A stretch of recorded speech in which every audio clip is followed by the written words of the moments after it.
Ang ating pong Bible exposition tonight is found in Philippians 4, verse number 6. Let your request be made known unto God. The sovereign God is calling us to pray and make our request known unto Him. Ito po ay may pagkakahawig sa 1 Peter chapter 5, verse 7. In 1 Peter 5:7, ito nasusulat. Casting all your care upon Him, for He careth for you. Ang care in 1 Peter 5:7, ang unang care na nabanggit is merimna, which means the burdens of life, the anxieties. And for He careth for you, your next phrase, for He careth for you, the Greek word there is melo, which means God is interested in your burdens. So we need to cast all our anxieties to God. Dito naman sa Pauline epistle, in Philippians 4:19, Philippians 4 verse 6, let your request, ang request po dito, ang meaning is petitions, the things you desire, the things you need. And then ang phrase na, be made known unto God. The phrase made known, it means to declare it. So declare your petitions to God in prayer. And then ikabit natin yung kay Peter, because God is interested in your burdens. So at sasagutin ngayon ng panalangin is this. The question na sasagutin is this. If God is sovereign, He is almighty and He is in control of everything, bakit pa niya nire-require na tayo ay manalangin? Sapagkat napakaliwanag po na salita ng Panginoon na prayer is essential. Kailangan po ang panalangin. Even with God's sovereignty, because ang Panginoon ay gumagamit ng paraan, means, to accomplish His purpose. Tingnan lang po natin yung 4 na chapters lang po nasa Philippians. In chapter 1, nais patunayan ni Apostle Paul na ang nangingibabaw sa lahat ng pangyayari, sapagkat si Paul po ay nakulong. And when Paul was in prison, in chapter 1, verse 11, sinabi ni Paul na ang kanyang pagkakakulong ay ginamit ng Panginoon to further the gospel. Ang tawag doon, to prove God's overarching providence. Providence means the guidance of God. Overarching is nangingibabaw. And secondly, in chapter 2, to prove His sovereignty in salvation. Philippians 2, 5-11. That this mind be in you, which was also in Christ Jesus, who being in the form of God, thought it not robbery to be equal with God, but made Himself of no reputation, and took upon Him the form of a servant, and was made in the likeness of men. And being found in fashion as a man, He humbled Himself and became obedient unto death, even the death of the cross. So God became a man to give salvation. And then in chapter 3, makikita natin, nandito yung the high calling of God. Ang high calling po is our glorification with Christ. Ang Panginoon ang paraan bakit tayo may glorification. Romans chapter 8, ang lahat ng kanyang tinubos ay kanyang luluwalhatiin. So God is preparing us in this life for glory, sapagkat we will be conformed to the image of His Son. At kung tayo po ay inihahanda ng Panginoon for heaven, chapter 4 gives the conclusion. He is the God who is at hand. Hindi po tayo exempted sa hirap ng buhay. Meron po tayong shortcomings, failures in life. And we experience anxieties, burdens, unmet expectations. Masasaktan po tayo sa buhay na ito. But God declares na tayo po ay dapat mag-rejoice. Rejoice in the Lord always, and again I say rejoice. Let your moderation be known unto all men, the Lord is at hand. Be careful for nothing, but in everything by prayer and supplication with thanksgiving, let your request be made known unto God. And the peace of God which passeth all understanding shall keep your hearts and minds. So habang inaantay po natin ang ating final and future glorification, future and final glorification, ibinigay ng Panginoon sa atin ang panalangin for us to know that our God is almighty and He is the grand weaver of life. He knows what's going on sa ating mga buhay. And He is not a God that is far off, far off. He is at hand, proximity po. So, kung alam ng Diyos ang ating mga pangailangan, bakit kailangan pa natin manalangin? To show us that God is sovereign and we need God. And God uses means, gumagamit ang Panginoon ng paraan para maisakatuparan ang kanyang mga layunin. At ang isa dyan is prayer. Let your request be made known unto God. Tayo po ay umawit ng isa lamang, and then magbabasa po tayo ng Scripture, Philippians 4:4-9, and then diretso na po tayo sa ating Bible exposition.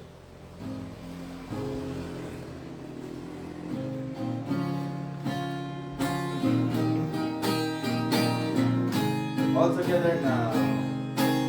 How long has it been since you talked with the Lord and told Him your heart's hidden secrets?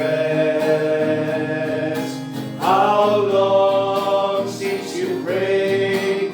How long since you stayed on your knees till the light shone through?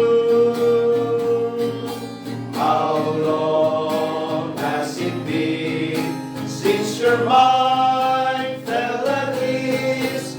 How long since your heart knew no burden? When you call Him your friend, how long has it been since you knew that He cares for you? How long since you knelt by your bed and prayed to the Lord up in heaven? How long since you knew that He'll answer you and would keep you the long night through? Amen. How long has it been since you walked with the Lord and felt that the day's worth the living? Can you call Him your friend? How long has it been since you knew that He cares for you? Amen. Ulitin po natin ang ating mga Biblia, mga kapatid. At buksan po natin sa libro po ng Philippians chapter 4, verse 4-9. Sundan nyo na lamang po ako sa inyong mga mata. Ito po ang nasusulat sa salita ng Diyos in verse 4. Rejoice in the Lord always, and again I say rejoice. Let your moderation be known unto all men. The Lord is at hand. Be careful for nothing, but in everything by prayer and supplication, with thanksgiving, let your requests be made known unto God. And the peace of God, which passeth all understanding, shall keep your hearts and minds through Christ Jesus. Finally, brethren, whatsoever things are true, whatsoever things are honest, whatsoever things are just, whatsoever things are pure, whatsoever things are lovely, whatsoever things of good report, if there be any virtue, and if there be any praise, think of these things. Those things which ye have both learned, and received, and heard, and seen in me, do, and the God of peace shall be with you.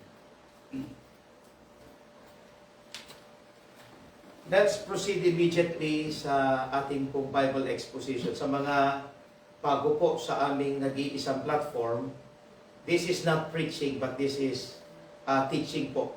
We expound according to contextual flow para po mas klaro ang ating pag-aaral.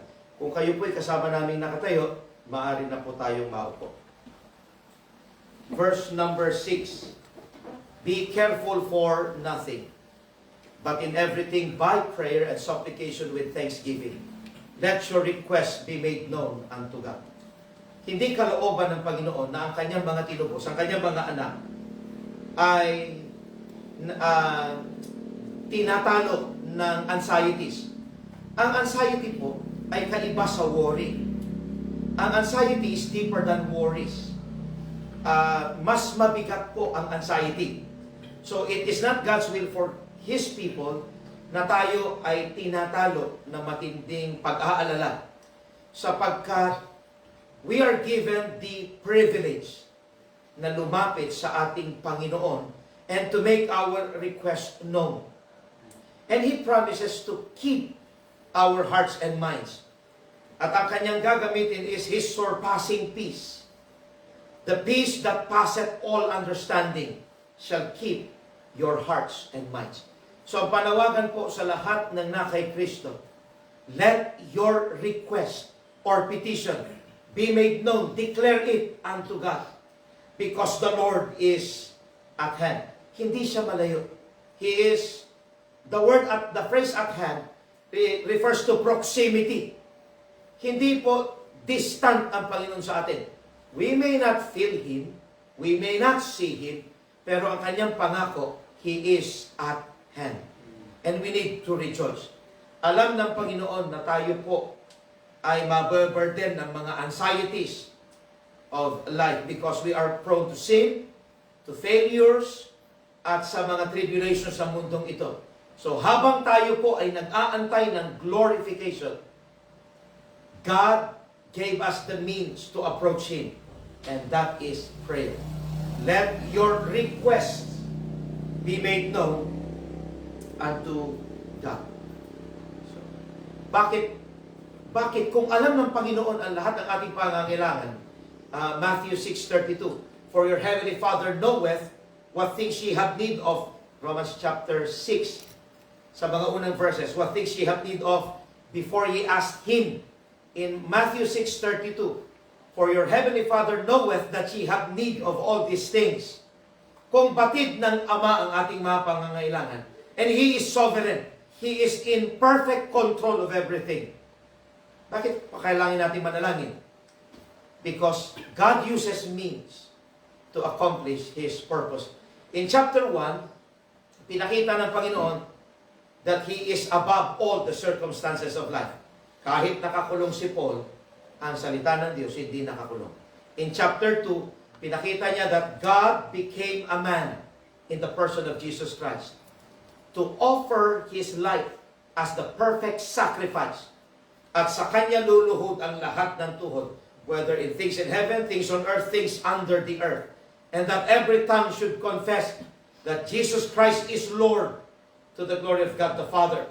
And in chapter 3, makikita natin ang upward call. In chapter 3, I press toward the mark for the prize of the high calling of God in Christ Jesus. We are prepared for glory. So kung tayo po ay inihanda para sa kaluwalhatian, hindi tayo pababayaan ng Diyos sa mundong ito. In chapter 4, He said, He is the God who is at hand. Hindi siya malayo at malayo. Himayin natin in verse 6. Let your request be made known unto God. Ang phrase, ang statement na to, may tenses po yan, it's called in the imperative mood. Ano tong imperative? The imperative mood, the phrase is in the imperative mood. Ibig sabihin, ginagamit ang imperative mood sa pagbibigay ng command. It is directive. It is implied, hindi stated. Napapaloob ang katotohanan na that God is commanding us to pray. He's not requesting. It's imperative. He's commanding us. So ano yung command in the imperative mood? Tayo po ay kinuman ng Panginoon to turn all worries or all anxieties, all burdens sa buhay na ito, turn it into prayers. If you're burdened, takot, nabibigatan, you don't know what to do, instead of worrying, turn it into prayer. That's imperative. And secondly, and the peace of God, verse 7, which passeth all understanding. So ang kapayapaan ng Diyos na lumalagpas sa lahat ng kaunawaan, that is referring to the infinite mind. The mind, the power that keeps our hearts and minds, possesses the infinite mind.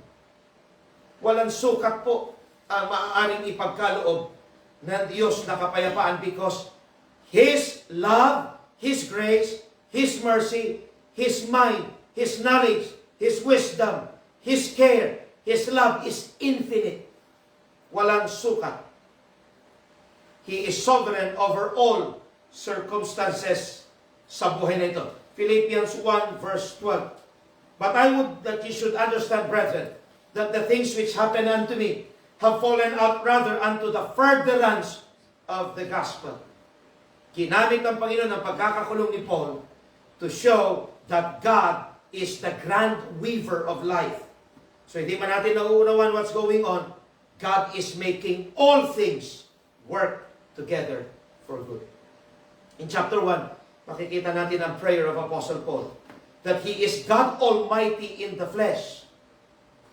Took it not robbery to be equal with God, but made himself of no reputation, and took upon him the form of a servant, and was made in the likeness of men. So God became a man.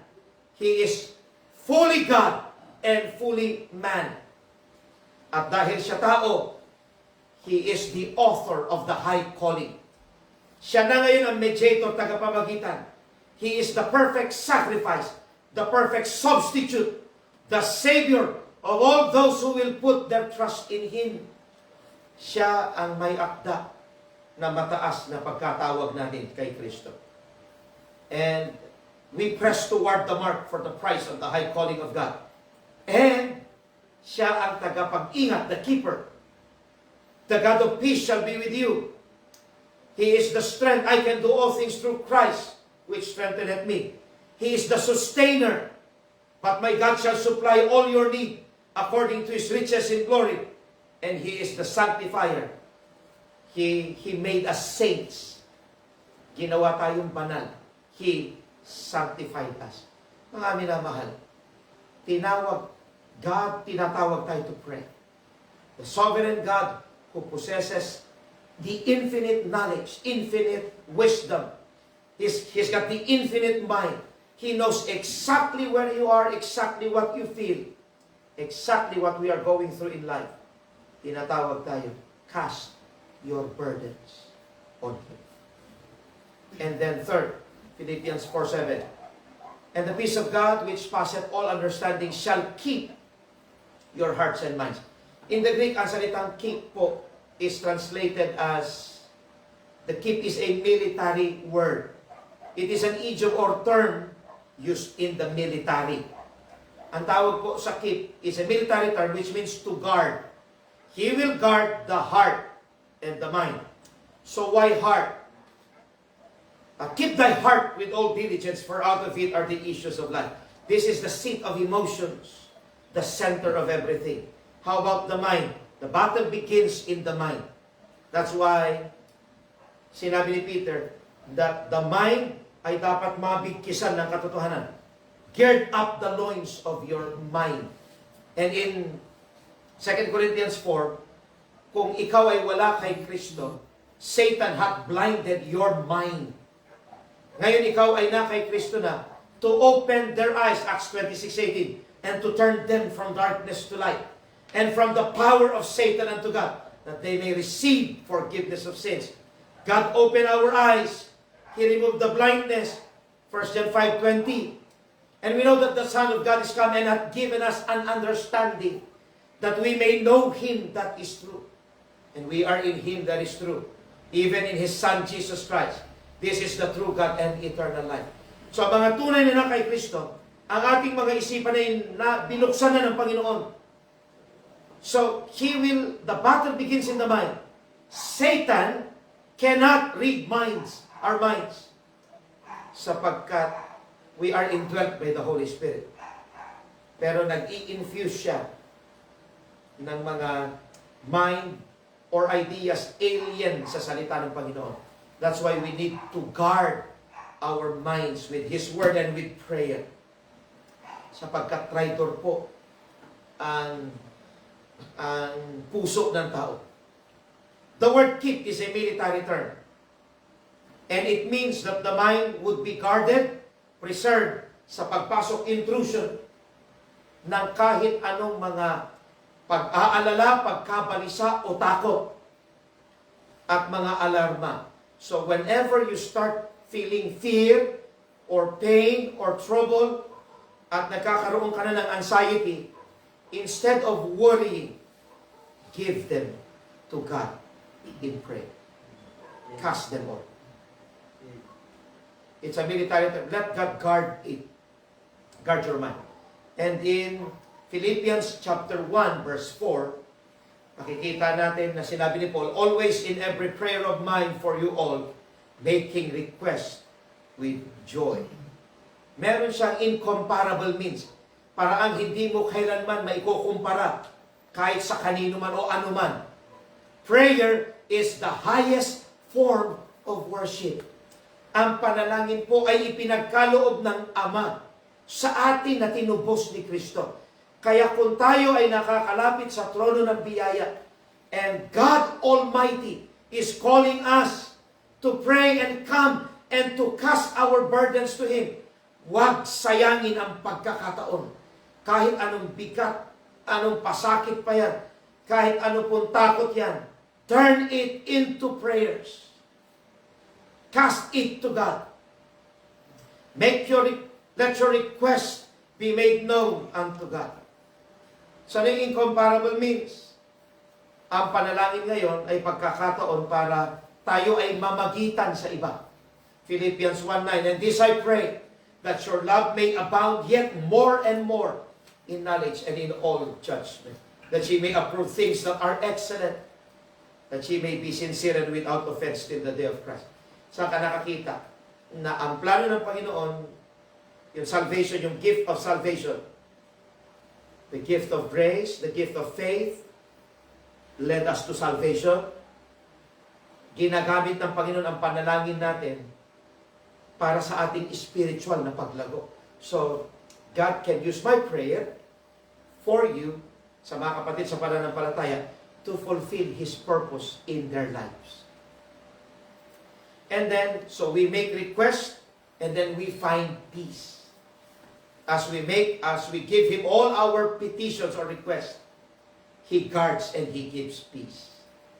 And then, ang panawagan sa atin, rejoice in the Lord always. And again, I say rejoice. Naulit po yung salitang rejoice. If you will look at verse 1, makikita natin, He called us brethren.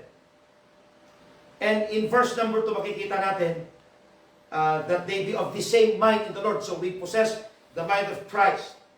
And in verse number 3, makikita natin whose names are in the book of life. In chapter 2, makikita natin in verse 5, let this mind be in you, which was also in Christ Jesus.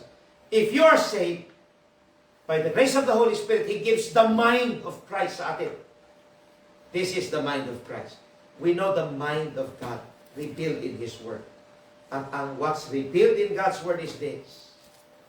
Let your request be made known unto God. Why? Because your names are written in heaven. Ikaw ay inibig ng Ama. Jesus died for you. The Lord is at hand. He wrote your name in the Lamb's Book of Life. You have all the reason to pray because you are loved. Rejoice in the Lord. And then, so naibigay sa atin ang incomparable na paraan. Prayer is the highest form of worship. Don't waste prayer. And the last, chapter 2, verse 13. For it is God which worketh in you, both to will and to do of His good pleasure. Ang kumikilos po sa atin ay ang Panginoon mismo. It refers to the Lord's inward movement. Ano yung inward move or work ng banal na Espiritu sa atin? chapter 1, verse 5, for your fellowship in the gospel from the first day until now. Wala pong makikiisa sa Ebanghelyo, kundi ang mga saved lamang. So it is God who reminds us and who works in us, having experienced firsthand ang kanyang saving grace. So He now works in us to give the light of the gospel of the Lord Jesus Christ. So now we have fellowship in the gospel. And in verse number 6, chapter 1, verse number 6, being confident of this very thing, that He which hath begun a good work in you will perform it until the day of Jesus Christ. Ano yung good work? Natatapusin ng Panginoon until sa pagbabalik ni Kristo. Lahat ng pangako ng kaligtasan. Regeneration, sanctification, the final is glorification. So, paano mangyayari yan? God uses prayers to enhance our understanding sa mga promises ng salvation. So I could pray na, Lord, please help this dear brother grow in the understanding of your will. So palaguin niyo siya sa pagkakilala ng inyong kalooban. So, ang dalangin ko, sana kapag sa kanyang lakad, matuto siyang magbasa ng inyong mga salita. So my prayer is for that person to grow sa kalooban ng Panginoon. At gagamitin ng Panginoon yung panalangin na yon, yung request na yon, to work in his life. And to fulfill yung pangako ng kaligtasan.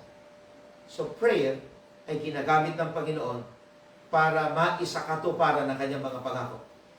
And chapter 1, verses 9 to 11, and this I pray that your love may abound yet more and more in knowledge and in all judgment, that ye may approve things that are excellent, and that ye may be sincere and without offense till the day of Christ, being filled with the fruits of righteousness, which are by Jesus Christ, unto the glory and praise of God. So, God even uses prayer para ang mga bunga ng kabanalan o katuwiran ay makita sa ating mga buhay. And in verse number 12, makikita natin the salvation of sinners. But I would that ye should understand, brethren, that the things which happen unto me have fallen out rather unto the furtherance of the gospel, so that my bonds in Christ are manifest in all the palace. Salvation of sinners at sa pagpapalaganap ng Ebanghelyo. So ginagamit ng Panginoon ang panalangin para ang kanyang panloob na pagkilos sa bawat niligtas niya at ililigtas pa ay magaganap. Ganyan po kahalaga ang panalangin.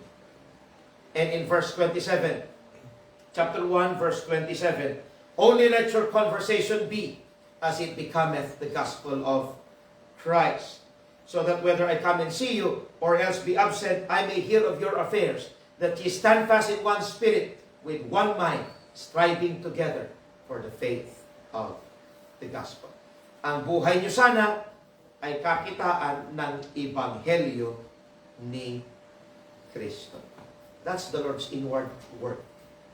And God uses prayer para maisakatuparan ng mga ito. So don't waste prayer. Napakahalaga ng panalangin.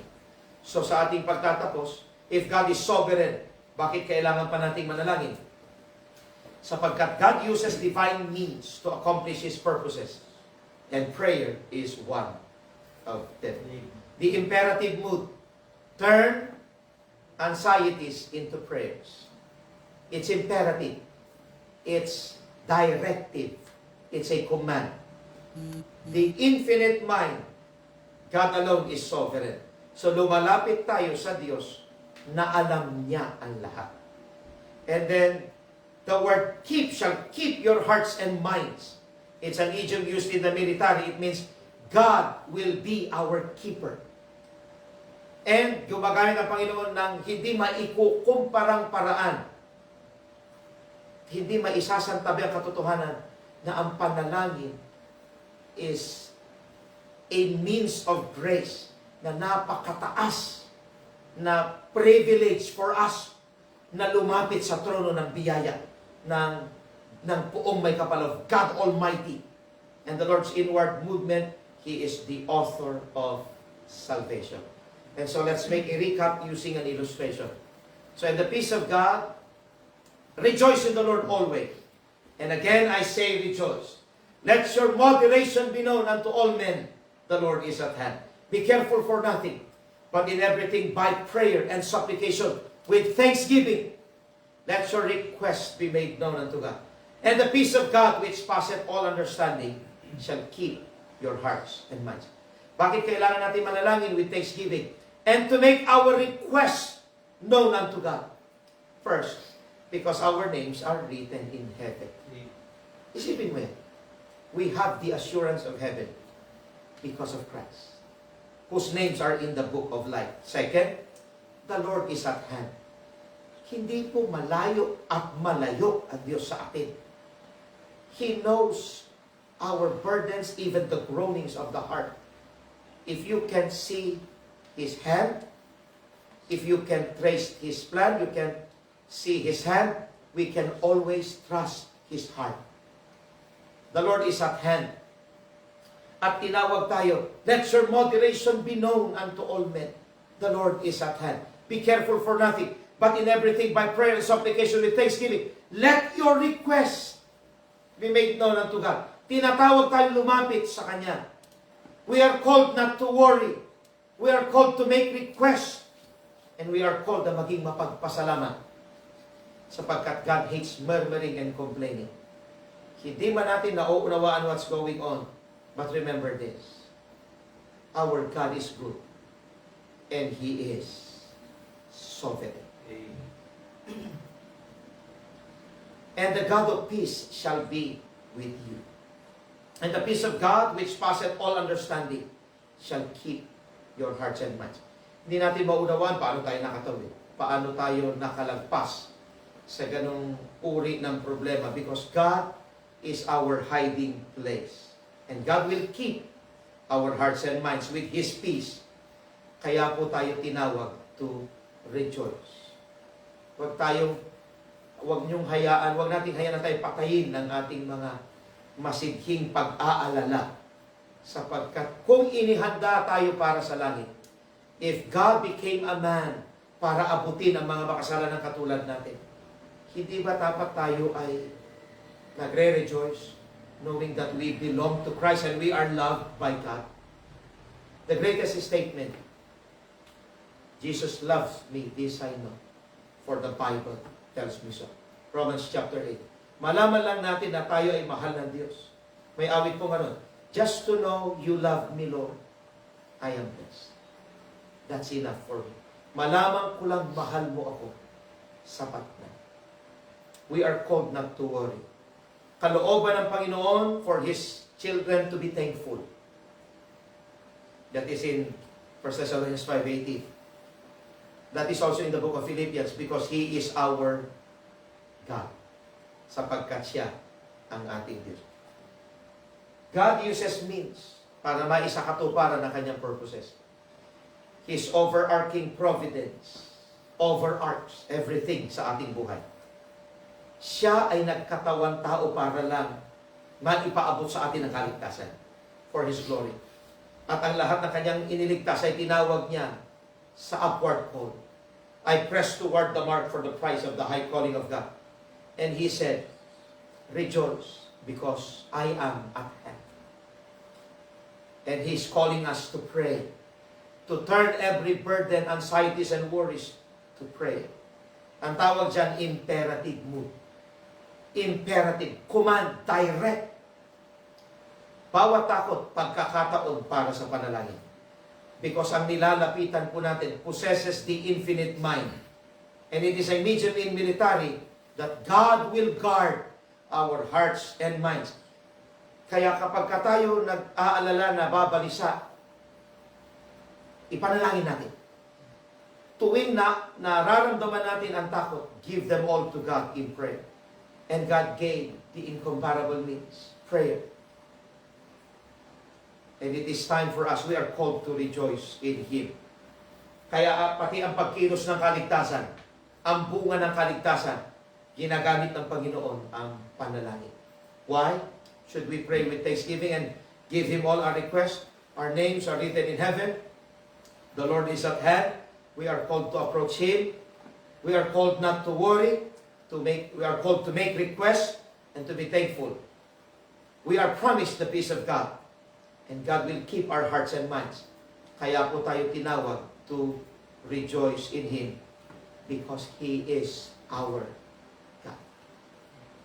Let your request be made known unto God. Kami po ay mananalangin pagkatapos nito. Send us your pictures. Send us also your prayer request. Pagpipray po namin. And also, share the video.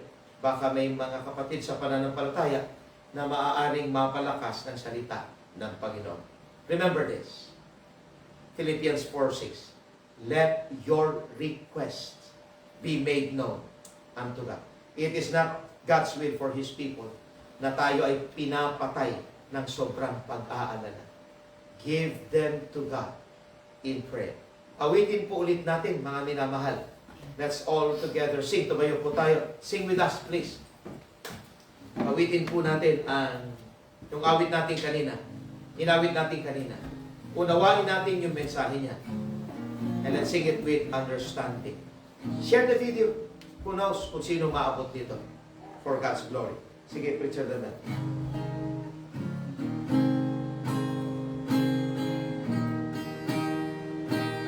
How long has it been?